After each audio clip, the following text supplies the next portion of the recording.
Dr. Kamini magi rumdagi hobe hobe senthoraki. Matamduda nurse Punima sinsilaki.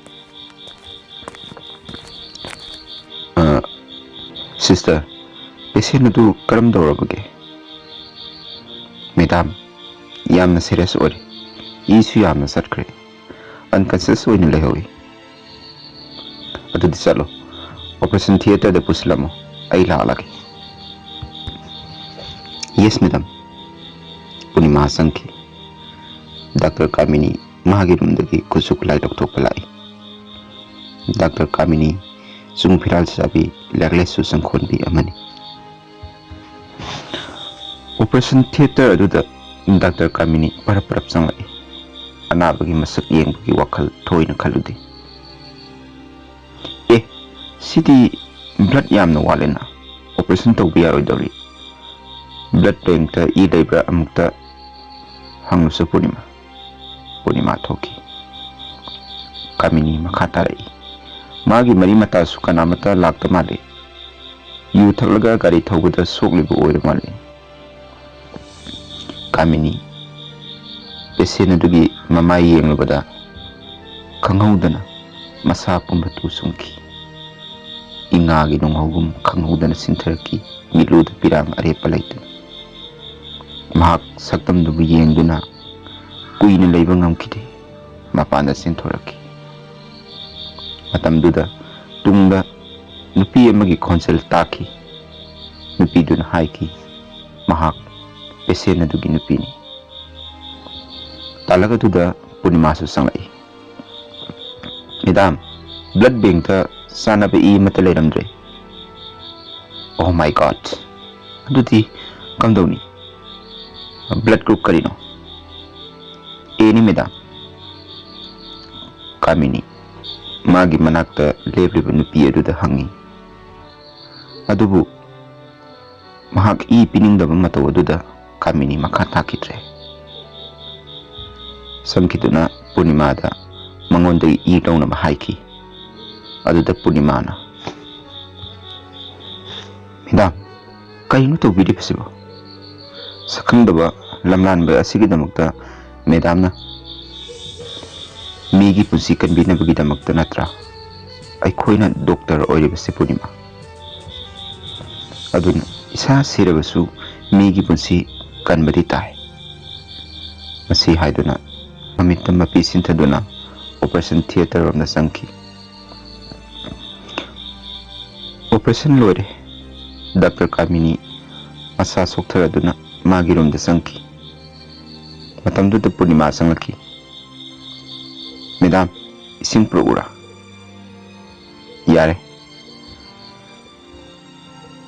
Madam, kaigumamta hangzagi. Patient asibu madam ki kanano. Hana madam ga khangnaba mari thoknabra. Kamini khumde mamitagi mapidi lepa laitana sinthari.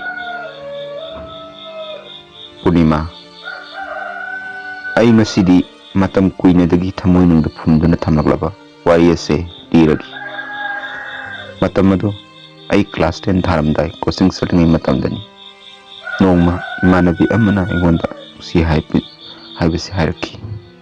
Tumduda aidi asigumba wakhalase lapna laikri. Adubu imanabi aduna hanjin haiba himamadagi isumagi nuksiba tu yaki.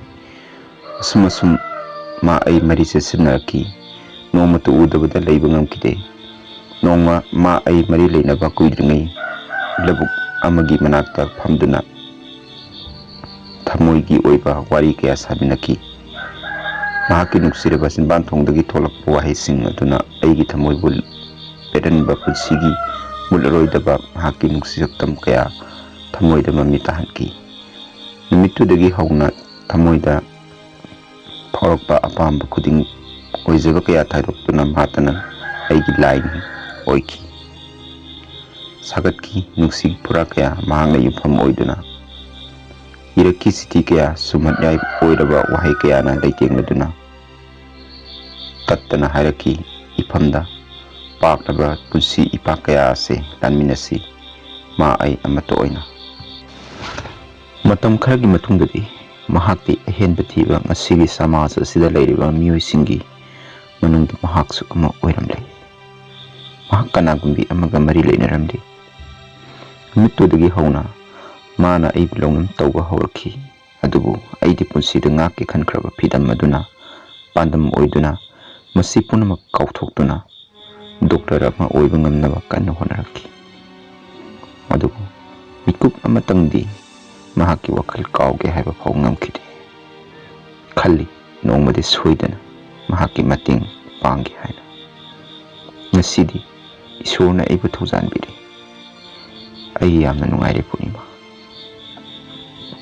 Sirabasu yare ngasidi aigi punsi mabu nuksibagi mahai yale.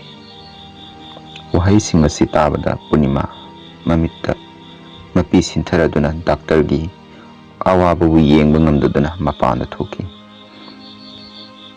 Purnima na thokibada Nilam gyan taraki. Mahak haugatki haina tawai. Nati tamo adum laibiyu Purnima na haire. Nilamna sister karigumba amata hangjagi. Ahiki punsibu matau karamna asumna masi medamgi mapandagini Purnima na haire. Medam dugi mamingdi Kamini kawi. Oh, Kamini haiba. Mahak aiga muktu unaba yaroidra. Purnima ai medam ta mukta hangzarukige.